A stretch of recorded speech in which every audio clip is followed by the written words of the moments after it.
The Guns on Pegs podcast is brought to you by ITAP Group.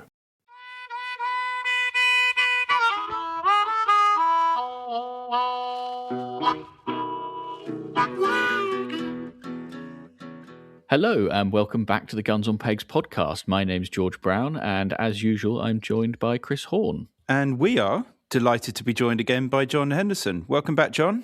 Thank you very much, guys. Appreciate it. It's very good to have you back again. I have to say, Chris, I'm really enjoying this split format, and we've had some really nice feedback on that as well. So it just gives us a bit more space to talk about things, doesn't it? I just heard a shot in the background, John. It's quite fun just hearing shots all day long. But then I imagine you get a bit bored of it. Yeah, sometimes it's fun. I'm not sure it's as fun all the time. Do you hear not shooting, that is. Do you hear them in your sleep? Yeah, I do actually. Most people see sheep or pigs, but no, you just for me see it's clays. just shotgun and clays, yeah. Who did we have on who was recording at their clay ground? I can't remember who it was, but we made a comment. He said, yep, every one of those you can hear is 50p in my back pocket. I thought, okay. It must have been Rob Fennick. Correct. Yeah, That's probably, exactly who it was. It had to be. No one else would say that. But John, you've been at the helm of Holland Holland now for, what is it, about 18 months? A little bit less, yeah, 16, but close enough. Yeah. How are you finding it? It's a very unique and special industry. I think we previously discussed the connection in field sports between fishing and shooting, and for me personally, it's always been very connected. I've enjoyed shooting for many years and enjoyed bringing my kids and my wife into the sport, as well as the fishing side. But for me, the Holland Holland brand is just so special. Let's be honest. To convince anybody to leave an industry after 28 years with one company had to be pretty special. So for me, the Holland Holland brand, the what it represents, the people within the team, the legacy from 1835 onwards is, that's the reason why I joined. So it's there's lots to do. There's lots of work to be done. There's lots of things for the future that we can look forward to, which hopefully we can discuss in this. But I'm loving it, and it's different. How was the transition from fishing to shooting? Because as you say, they are very closely related in terms of the people who are involved and the mindset. But I imagine there's some differences as well. Yeah, slightly. From a manufacturing perspective, looking after the Hardy brand, it's a very similar story and legacy within the fishing sector to what Holland Holland is within the shooting sector. So the Hardy family that invented the Hardy fishing brand started as a blacksmith, and one of the Hardy brothers back in the late 1800s was a passionate fisherman. He gave his head engineer a lump of brass and said, go away and make this into a fishing reel for me. And Wow. The guy did that. He took the brass away and he brought back a 3-part reel, which was what we call a spool, a frame, and a plate. It made a clicking sound and it held a line. He picked it up for the first ever time, wound it a few times, listened to it, and said, "By Jove, boy, that's bloody perfect." And that was where the Perfect was born, and that was where the Hardy Perfect back in the 1800s is now still made today, in exactly the same way, just in aluminium, not brass. But that's the story behind the Perfect. So the legacy of what that created is very similar to the Henry and Harris Holland story of how guns were invented and why guns were invented, because of their own passion for competitive clay shooting for Harris Holland's perspective. There's so much that is similar. There's so many similar stories and legacies that build both of those brands that are extremely special to me personally. That's so interesting. And Chris, have you ever come across have you seen a Hardy Perfect in action, Chris? I haven't. Oh, the noise that they make. Another reason why you don't catch fish. We keep coming up with reasons why you don't catch fish, Chris. I mean, the sound that they make is like nothing else on earth. And and it's so evocative, and they're like proper, like, you're right. They are the sort of the London best gun of fly fishing. The sort of the level of engineering that's going, the precision engineering. It's interesting you went to the sound. It's like the cyclists who with their chains and their derailleurs, and they're like spinning the wheels, and they're like, "Oh, have you listened to that?" Or the car enthusiast clonking the door. Listen to that. It's crazy. So weird, isn't it? It's got nothing to do with the performance of any of them. Well, the crazy thing is, there are so many modern fly reels out there now that use carbon or cork disc drag systems that you don't hear. There is no sound, but they're really technical. There's so much innovation in the design, and really functional towards catching big fish. So tarpon, bonefish, permit, all of these big fish that need drag systems, you can't hear. However, a perfect and many other classic hardy reels would have what's called a click and pull system. They don't have a disc drag, so you're never going to stop a fish with a classic reel. But you sound fantastic when you catch one. When everybody up and down the river hears your reel screaming away, you know that you're using a hardy reel. But there's so much to all of these sports I've just mentioned that's linked back to nostalgia, isn't there? 100%. If you were redesigning a gun now and no one had ever seen a shotgun, you wouldn't design what we have. You'd do it probably different. make it a bit more simple. I would have you'd have a push button ejector which pings straight open, like some sort of, I don't know. It would just be different, be more modern, but it would be rubbish, whatever anyone did. But it would be functional, right? But boring as hell. No one wants it. So, John, Holland's it's a really interesting time, I think, from where I stand as just a sort of passionate shooting person. I remember very well when Chanel sold Holland to Beretta, and it was about the same time that the new shooting ground opened, similar-ish. They're all going on at a similar time. And the new shooting ground is not so new anymore, but is absolutely fantastic, like a hell of a place. But there's a lot of, it seems like, opportunity. What's changed in the approach, or how is the approach changing? That's a really great question. And I would say that one thing that has to be mentioned, and it's only fair, that the Beretta family have invested in the Holland Holland brand because of passion and legacy. They are celebrating their 500th anniversary as a family business this year in 2026. Now, that's crazy, isn't it? That is crazy. And it's such a proud moment for them and us to be a part of that, because the Beretta brand is, I would say, in 90% of people who shoot have either got a Beretta or been connected to a Beretta in some description. And their legacy and their future plans and everything that they stand for is why we sit here today. Dr. Franco Beretta specifically, who is extremely passionate about the Holland Holland brand, and his son Carlo, they see the benefit of the legacy, the history, the meaning of what the brand is, and they want to support that, and they want to see that develop, which is what really drove my decision to join the company. Because, as I said before, 28 years with one company, you become very comfortable.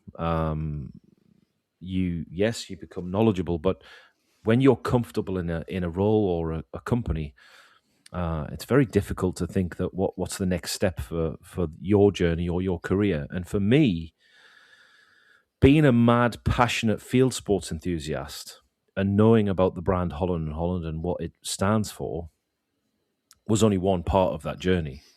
Hearing what Dr. Franco and Carlo had planned and how they could invest and support the brand for the future was equally as important for me. So to hear of a Beretta brand that is 500 years old, being the advocate and supporter of a brand like Holland Holland is so important. I can't tell you how important it is. And people might not understand the connection, but the one thing I have to iterate, which I hear quite often, is, does Holland Holland become an Italian-made gun? No, not at all.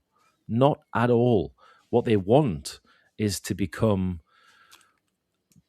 better at what we do without losing the legacy and character the brand represents today. And for someone that walks into a manufacturing facility like what we have at Holland Holland and working with the team, it is all based on craftsmen, skill sets, and knowledge.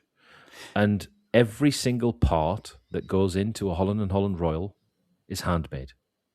How many people in industry can say that is the case? And for me, I'm extremely proud to represent a brand like Holland Holland because of that legacy and because of that.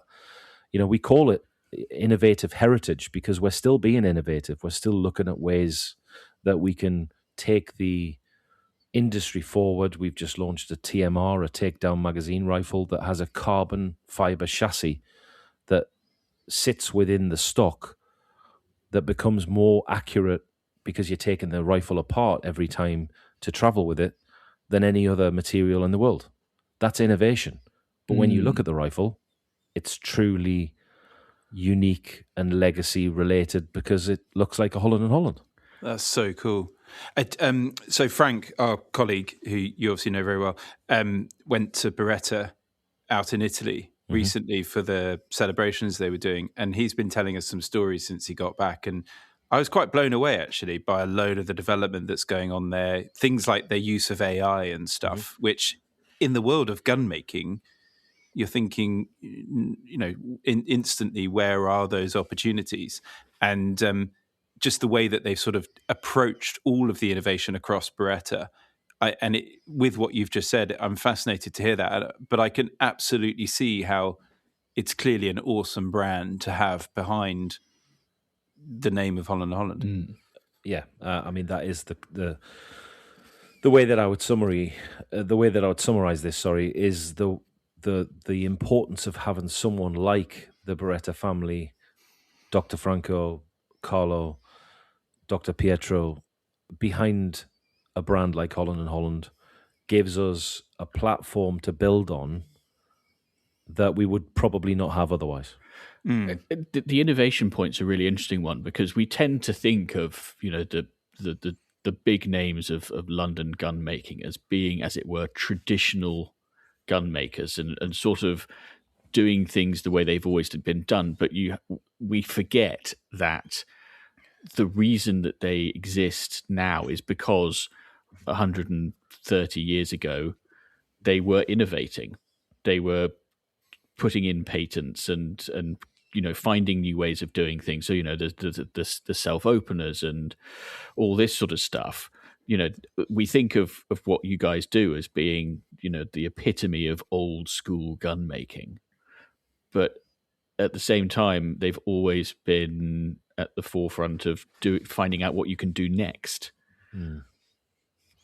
I coming from a manufacturing background from, as I said, aluminium is very different to steel, which is the material that all of the craftsmen in the gun world would use.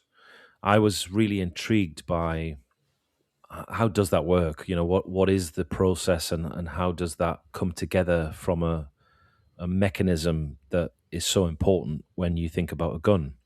So I asked the action shop if I would be allowed a bench next to them because I wanted to learn more, because I wanted to see how they did work, and I wanted to also understand the detail that was what they did on a daily basis. So I have my own bench, soon to be lost because of a new apprenticeship scheme that we launched, which we'll come on to separately. But I wanted to understand how that legacy would carry on. So a couple of mentions from the team that Richard Ruff, our action shop foreman, and Clive Berman, who is assistant foreman, helped me understand that process. And they wanted to educate me as if I was an apprentice.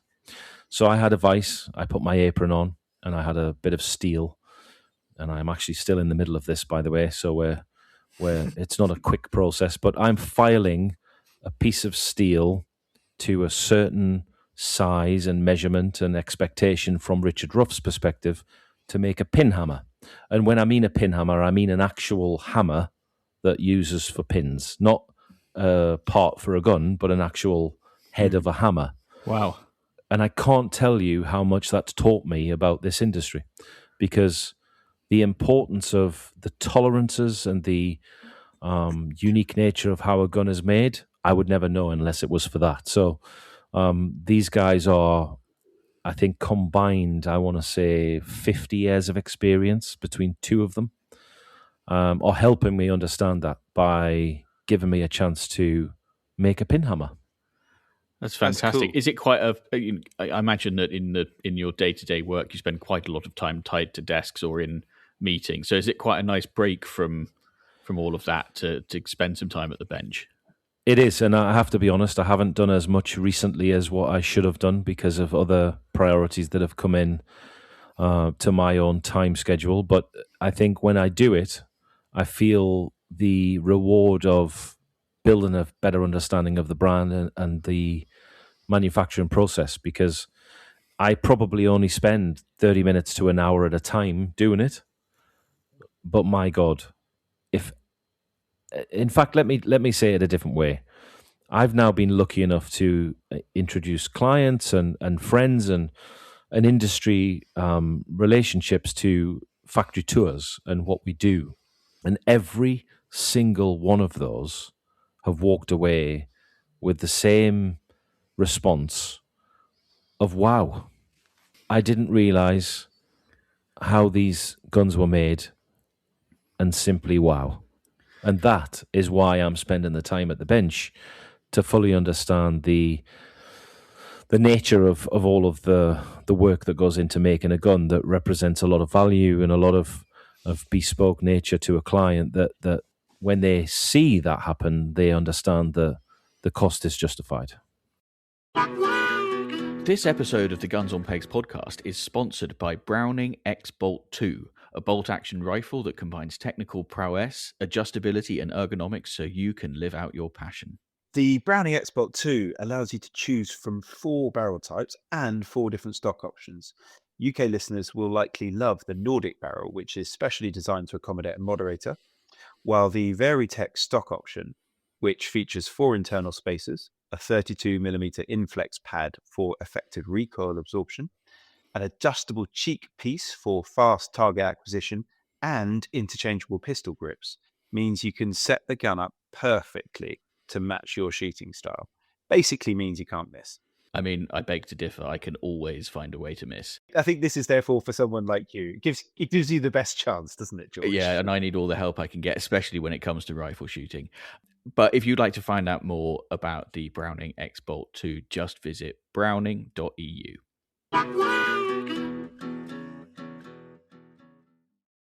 It's interesting. You talked about the craftsmanship and being sort of feeling like an apprentice yourself. I've heard a fair bit of chat in the last, not sure however long, of the sort of feeling of connection between Holland Holland and investing in apprentices. So you've clearly got a strong desire to grow the craftsmanship of gun making, and obviously apprentices are absolutely vital. Like really vital. Really? Maybe you can. I mean, I've got a little bit of background with my dad being involved in the Gunmakers Charitable Trust, but I think it's probably better coming from you. But the tell us about what you're up to there in that regard of the future of the trade. And I also have to give a shout out to James, your father, because he's also been very helpful to me as coming into this industry as a relative newbie, because he does understand it very well and he understands it from an experience perspective. So again, a big shout out to James. But the reality is, when I came into this role 16 months ago, there was no apprenticeship scheme in Holland and Holland because it had lapsed from its previous ownership through Chanel. And unfortunately, through various reasons, it hadn't restarted. So one of my biggest priorities was making sure that we fixed that. And I think it's fair to say that the generation of what we need and what we look forward to in the future of the business and the future of this industry is the younger generation. So we've implemented a brand new launch of the Holland and Holland apprenticeship scheme, and I'm pleased to say that we have 2 new apprentices starting next month in June, providing this goes out in May. If it doesn't and it goes out in June, then it's this month. But yeah, in June 2026, we will have 2 new apprentices that really kickstart the brand new Holland Holland apprenticeship scheme. I've been lucky enough to meet people like Bill Blacker from the Worshipful Gunmakers Trust and other people within the trust, as your father and other people represent. And it's really important that legacy carries on. So they'll be supportive from guidance and tuition. We've also tied in with a local college to give our apprentices a true accredited qualification. I was struggling for the word qualification there. I think it's probably how many Belvenny Doublewoods I've drunk so far. But anyway, we got there in the end. But yes, for our apprentices to have the qualification of engineering or craftsman and the support of the Worshipful Gunmakers Trust is extremely important to the legacy and the future of Holland and Holland. Do you know what's really interesting? I don't think I've been in a conversation where we've discussed the future of gunmaking and apprentices for probably a year. And in the last year, the amount of chat I've been in about the future of the workplace and AI is overwhelming. And actually, I've now completely changed my view in that, 5 years ago, if someone had got a pre-university age child and said, what should I do at uni? I'd say computer science, please. Just whatever you do computer science. There's a severe lack of developers and the salaries are ridiculous. Fast forward 5 years, the trade's almost gone. Like, it's just been automated. The hands-on trade of making something by hand, which isn't going anywhere, these things, you talk about with the growth in the age of AI, what do you want to be? You want to be a plumber or a carpenter, right? Or a gunmaker. There's something really, really obviously exciting about this. Yeah, well, we've talked. There is already a premium for handmade guns, but that premium will extend across broader areas of life, won't it? The human-made will stuff. Yeah, like podcasts. I walked past. I was walking past through St James's Square yesterday, and the Rolex office on the corner of St James's Square. And I looked through the windows, and I must have walked past there hundreds of times in my life. I've never seen benches and benches of people making watches just off St James's Square. Talk about cheap manufacturing.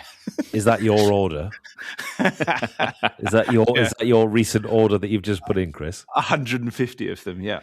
Well, actually, this is a question I wanted to ask. If Chris were to walk into Holland tomorrow and say, I would like to order a Holland Royal Deep Scroll engraving, please. What's the lead time? How long does it take to build a Holland from the ground up?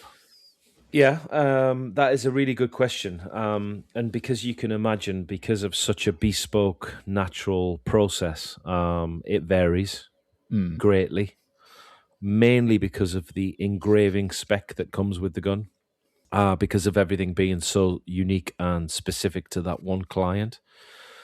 But we would be looking at currently, with our workload and our current order book for customers, we'd be looking at 2.5 to 3 years between ordering a product and receiving the product. Goodness me. And then, the one thing that I would say Holland and Holland is renowned for is not just a Royal shotgun, it's a double rifle, which I would say is extremely important to the history and the legacy of the brand. That would then be extended yet a little bit further because of the importance of how you make a double rifle as it is vital to the safety of how the gun is made, and it takes a little bit longer. So I think you're talking more like 3 to 3.5 years for a double rifle. Yeah. Nice. When was the last time you took an order for a Holland Holland punt gun? Well, that definitely would be before my time. However, if you do want to see one, we do have one here at the shooting ground. So if you want to see one that is still a working punt gun, I think, from my understanding, is on display. So you can come and have a look and how you would mount that to the back of your super yacht, Chris.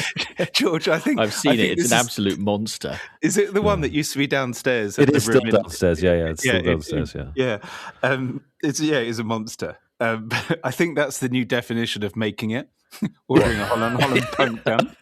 Yeah, the definition of making it. Yeah. So anybody that wants to order a Holland Holland punt gun, please get in touch. I'd love it if you had to go back to the factory and be like, "So right, guys, I'm sorry, I'm not doing it." Someone wants a 20-foot punt gun. I'd give one of the guys a call from Wesley's or Rigby's or Purdy's. I'd say, like, look, guys, I've got a customer I want to put you in contact with. I tell you what, though, you know the government's in trouble with British Steel. Single-handedly, you just solve the problem, wouldn't you? I've got an order for the lot. I've got a 162-inch barrel. Amazing. I was poking around the Holland Holland website, and one thing that surprised me is just how few, like in the guns section, just how few models you have. So I think I'm right in saying there's 3 shotgun models. Is that right? Yeah, correct. We have a Noble, which is our sporter model. We have a Royal side by side and a Royal over under. Yeah, and so but then what I was also doing, and this sort of ties back into what we were talking about with the balance between tradition and heritage and innovation. I came across a news story where there was a gun where there wasn't just engraving, but I think color inlay in the engraving pattern. Enamel.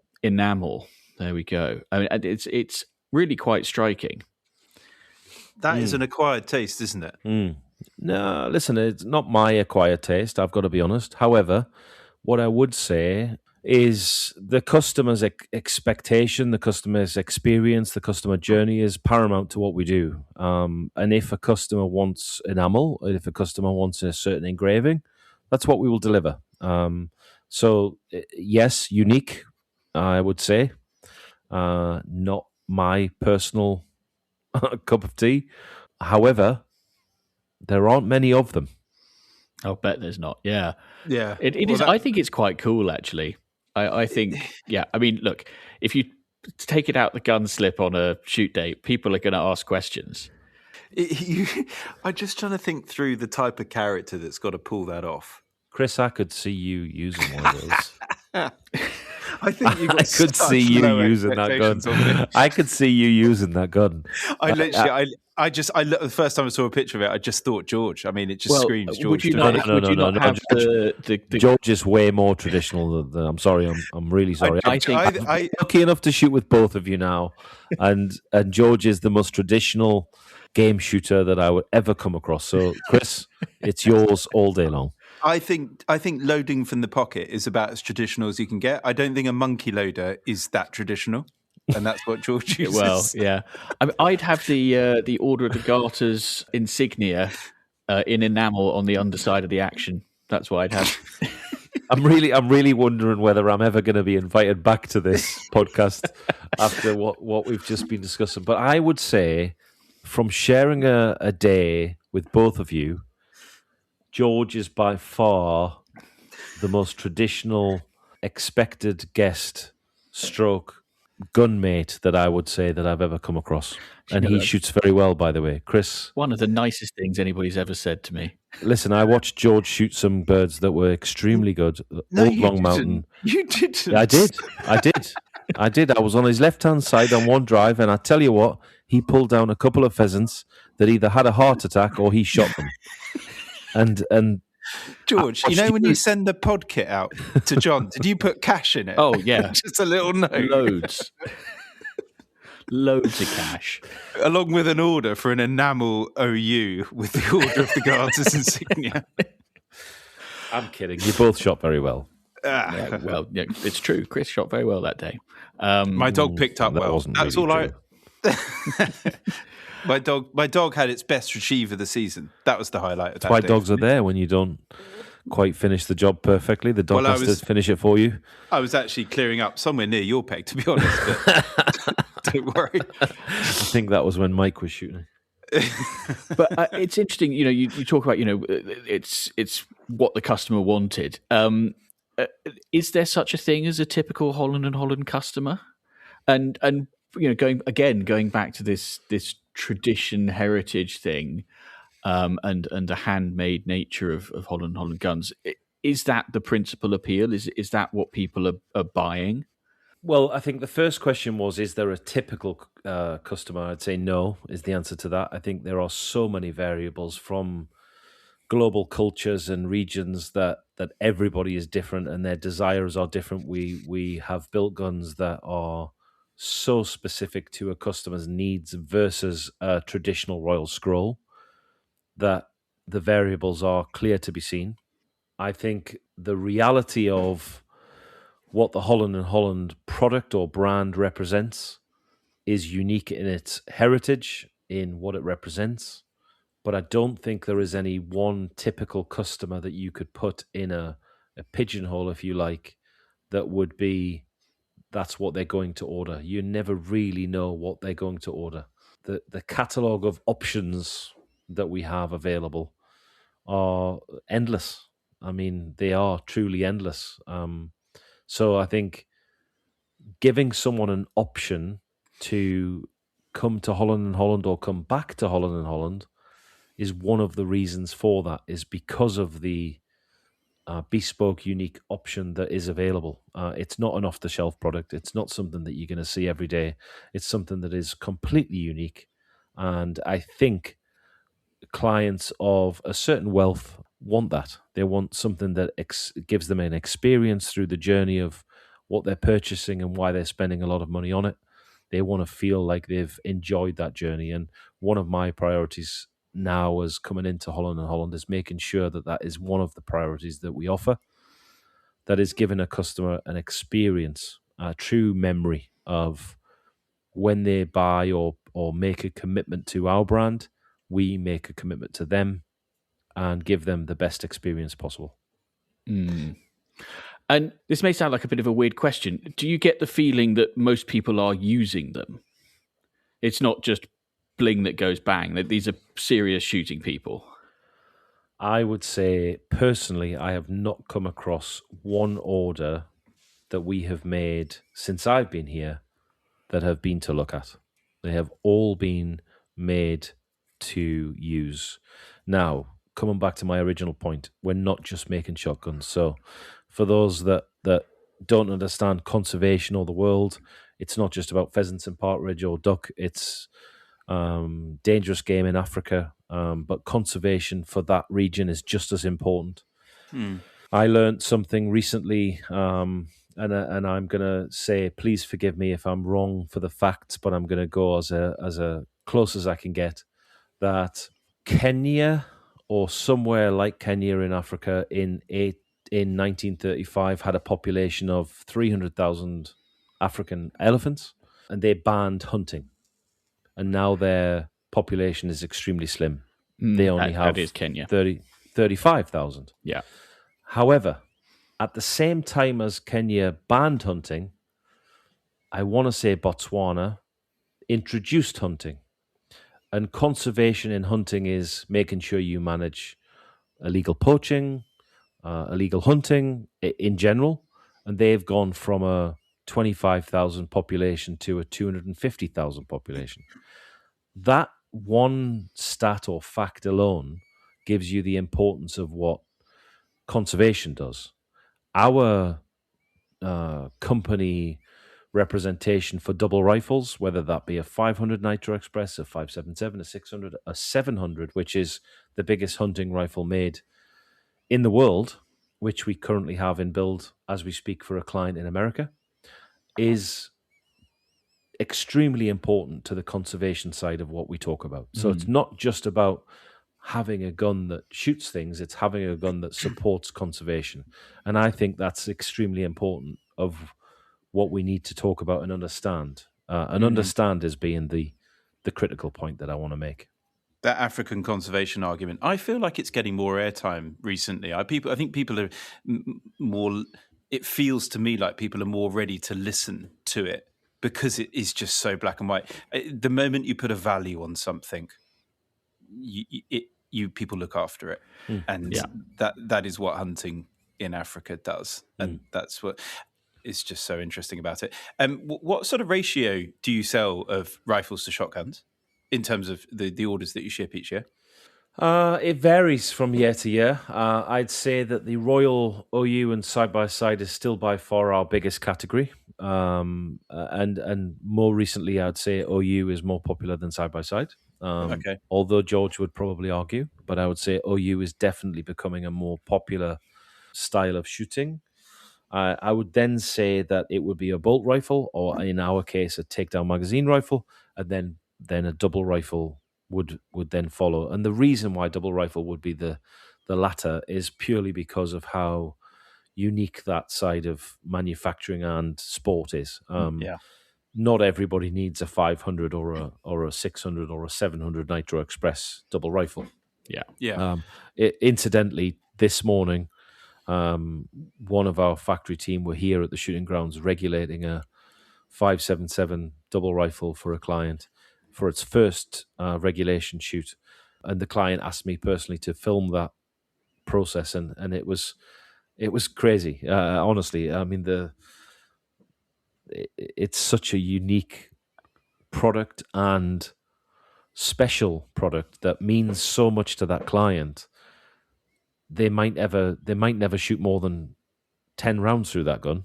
Yeah. Whereas, Chris, that you go on a drive and you shoot a pheasant day, you might shoot 100 cartridges. And I wasn't being. I was expecting a jibe. Not at all. Moment. No, I wasn't. I was referring to the fact that you might put 100 cartridges through a shotgun on one drive. Yeah, and probably not hit anything. I didn't say that. I was waiting for it. I just thought I'd get it in there before you did. I didn't say that. No, sorry, I didn't say that. And in terms of the shotgun sales, are most of them pairs? All of them? No. I'd say there are definitely always the traditional customer that wants the pair, but they are more towards the UK shooter. So an American client that wants to come to the UK on a double gun day or a big day, but a lot of American clients based in Texas that shoot quail or tower pheasant, they're a single gun guy. They're not a double gun guy. Interesting. I would have thought, I mean, I just still assume that people would buy a pair just because they have two, and even if you're that wealthy, why not? And then well, of course, there are some. There are some that do that, right? I mean, there are some that would definitely fall into that category. But I would say that from a functionality perspective, the paired gun or the person who buys a pair is predominantly shooting a big UK-based driven day. You don't have the problem that George has, which George needs a pair, and he should always pack two guns, but never does. That's true. Yes, they do have a. That sounds like he's getting invited to some really nice days. No, my guns just have an alarming tendency to stop working halfway through the first drive, which has happened on the two occasions that you and I have shot together in recent years, hasn't it, Chris? Yes. I mean, in some ways, I do sort of have a pair because they are both stocked identically by the same person. They're just made by different people in the first place. With the number of parts that you've had replaced on that gun, you actually could have just had the same gun. What gun is it, George? Well, it's unfair, actually. It's a workhorse, but it's just not done very well recently. So the first one to stop working was my AYA number 2, which had done pretty well. And I can't remember what it was that broke now. And then I haven't actually sent it to the gunsmith yet, but the day that we all shot together was when my the gun that I inherited from my dad, which is an Alex Henry, that stopped working. Incidentally, Edward King, a good friend of mine who represents AYA, he would definitely help you with your AYA side of things. But I just had a client call me directly. It cost me a fortune. That doesn't surprise me with Edward. It's coming on to the second gun. I just had a client call me a few days ago that wanted to sell a 410. Remind me of the name of the brand that you just said. Alex Henry. From the early 1900s that had only been shot 100 cartridges. Wow. Oh. 410, yeah. That's cool. Yeah, it is, isn't it? And you come across all of this.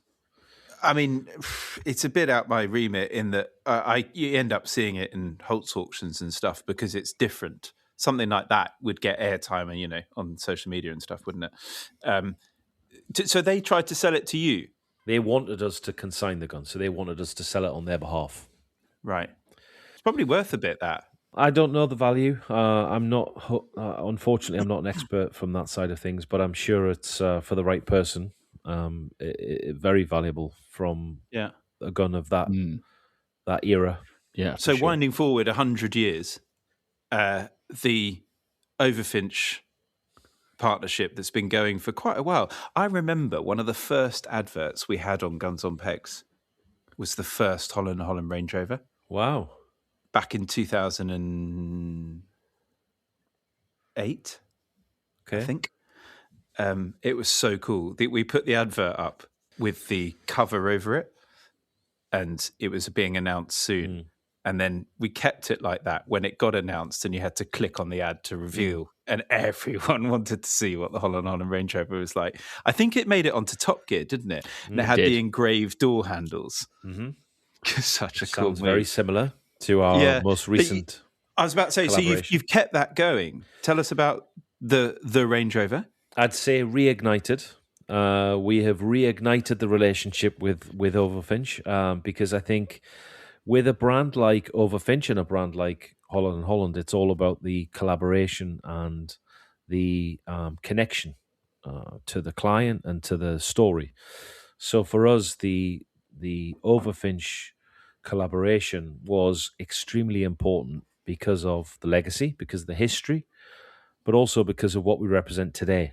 And we now have the opportunity to say that we've proudly worked with the Overfinch team to produce something that is globally renowned as unique. It is a vehicle that represents field sports in a way that is, I mean, truly, you would just want to drive one.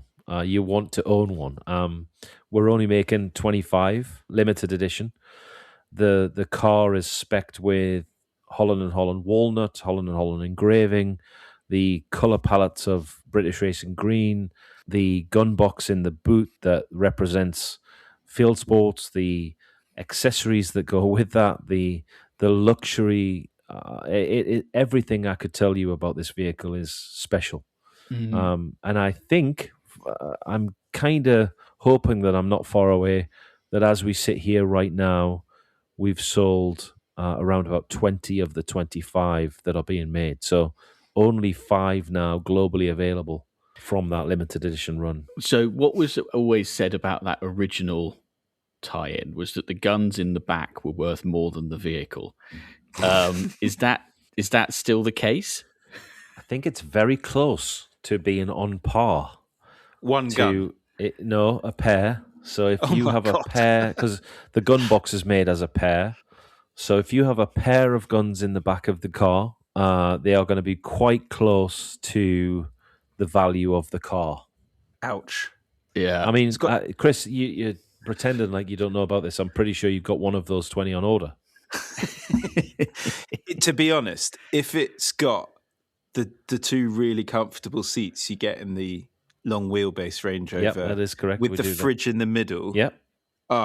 That as an experience, being in the back of a car, that's about as good as it gets. I'd guess that most people that will own this car or have the joy of being in one will be in the rear of the vehicle. They won't be driving it. Something tells me that they will be enjoying the drop-down fridge and table to hold their champagne glass is more likely. But realistically, if you buy one of those Range Rovers today, you're talking around about a £500,000 price tag in GBP. And if you talk about a pair of Holland and Hollands, it's not far away from 400,000 to 500,000. So I don't think either of you will know this, but in the episode that I recorded with Jay Gavian and Sam the other day, we were talking about shooting accessories or field accessories. And we each chose the one thing that we make sure is the first thing we put in the back of the car, the one thing that was a bit of a failure, and the one dream item that we would have if we won the lottery. And the Holland and Holland Overfinch collab car was Sam's choice, but we set the parameters that you weren't allowed to choose a gun as your shooting accessory because it's not an accessory. So we actually disallowed it as his shooting accessory because it comes with. Am I right in saying it? No, it doesn't come with the guns. Then No, it doesn't. You can spend £1 million though, and it would. Yeah, exactly. Yeah. Which some people have. I was going to say how many people have. Well, Some people have.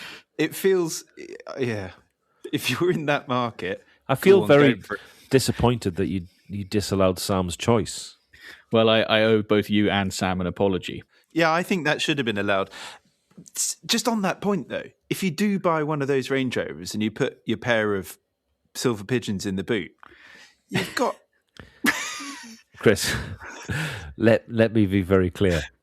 I can't imagine that many people will be buying that vehicle that have a pair of silver pigeons. As much as a silver pigeon is a very reliable, enjoyable gun to use, I can't imagine that's what they're putting in the gun box. Yeah, they haven't just got a pair of silver pigeons. Maybe they have a pair of silver pigeons when it's heavily raining. But no, I can imagine they have a pair of something else. You do a special boot insert for the Benelli semi-auto. For the Yieldits. Right, okay, we're going to have to wrap this up fairly shortly, but at the end of the previous episode, we promised to talk about the shop, the new showroom, gallery. Any other suggestions? Whiskey serving parlour. Boutique retail experience? I'm not allowing retail experience. No. That is definitely banned. So one of the things that Holland and Holland used to be known for is its retail presence in Bruton Street, and before that, New Holland Street. More recently, in collaboration with Beretta on the corner of St. James's and Germain Street.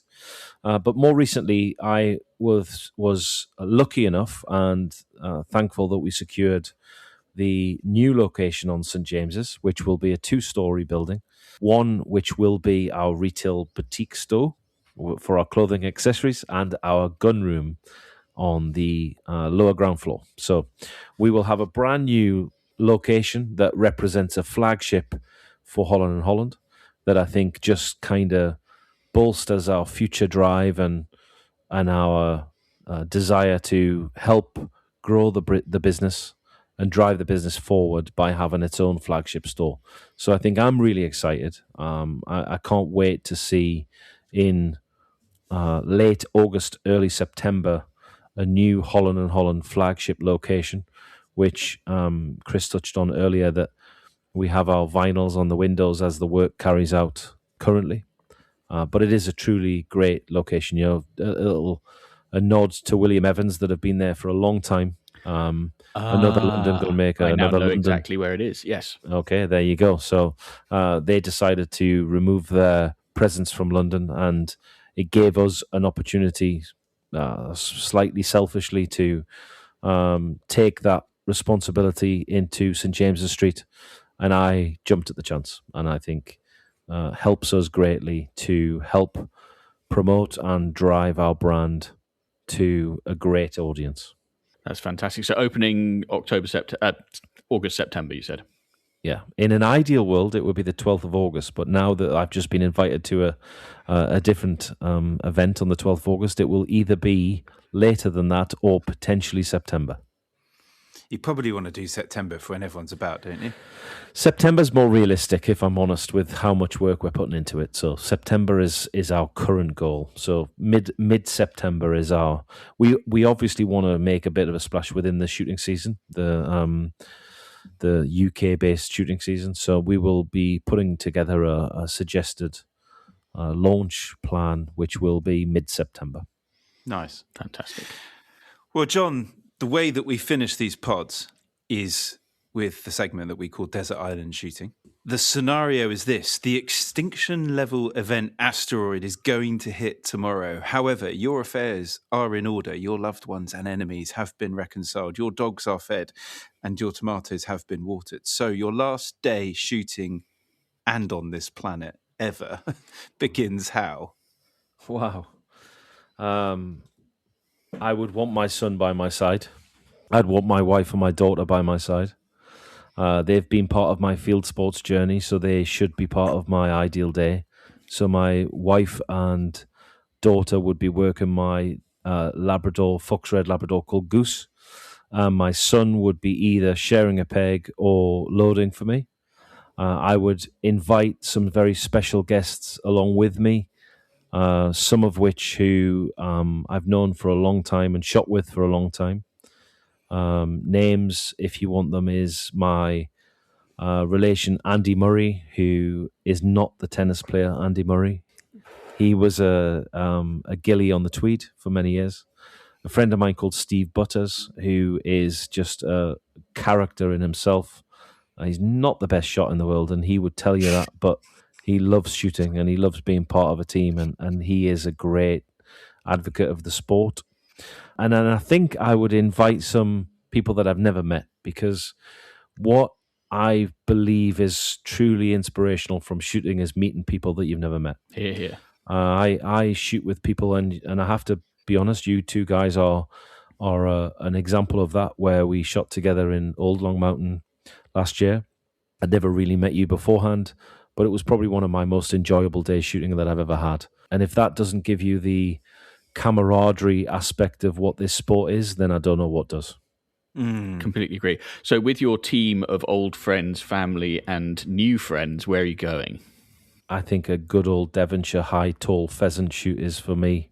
I love it. I just love the challenge of a tall bird that challenges you every single time a bird comes over from, is it 40, 50, 60, 70 yards? You've got to make a decision every time you pull the trigger. And for me, that is my most enjoyable experience, that a tall, driven pheasant is just, I just enjoy it. That's what my thing is. And Devon would be your county of choice? I would say yes, because a friend of mine called George Stuckley, who owns a shoot called North Malton, was kind enough to invite me for the last day of the season in 2026. I made a mistake. It was in January, so it was 2026 this year. Was exceptional. As much as Long Mountain was a brilliant day and great experience, I shot a great day at Ashcombe in Wiltshire, but North Malton was probably the best example of challenging tall birds that I've ever dreamt of. And when you have a loader stood next to you and you connect with those birds, to me, it's what I shoot for. I just love it. I really bought into that. I can feel it. I'm with you. I love it, honestly. I mean, it's such a great experience. And are you going to try and squeeze in some fishing? If I get the chance and it becomes available, yes. I'm not going to go out of my way to go fishing, because currently I'm based in the south, and really the only fishing that I could access is probably chalk stream, so Test, Itchen, that kind of area. To go back up to Northumberland and fish for salmon, which would be my choice, is just a little bit more complex and a little bit more difficult. Well, we'll let you use the Guns on Pegs podcast helicopter, and we'll get you a morning chasing salmon on the Tyne. Yep, Tyne, Tweed, Spey, Dee, all of any them. way you like. All of them, perfect. Lovely. Well, that would be a cracking way to end it. And then you'd end up back in your pub, the Syndicate pub, in Northumberland. Exactly. Grand. Perfect finish. And the perfect finish to this episode. So, John, thank you ever so much for coming on. Really, really fun. Awesome, thank you, John. guys. I really appreciate your time, and I really appreciate the chance to discuss some great topics. Good man. Thanks, John. Right, before we go, all that remains for me to say is that there is a final reminder that you can get your hands on a pair of the very exclusive Guns on Pegs podcast shooting sock garters by sending us your shooting dilemmas for us to resolve, or by sending us your unpopular opinions, or sharing your forgotten drives, or your MOOC podcast suggestions. just drop us an email to pod@gunsonpegs.com, and if we read it out in the next episode or any future episodes, we will send you some garters. Chris and I will be back in a couple of weeks' time with another special guest. I'll be back with Jake, Sam, and Avian before that. So until then, thanks very much for listening, and goodbye.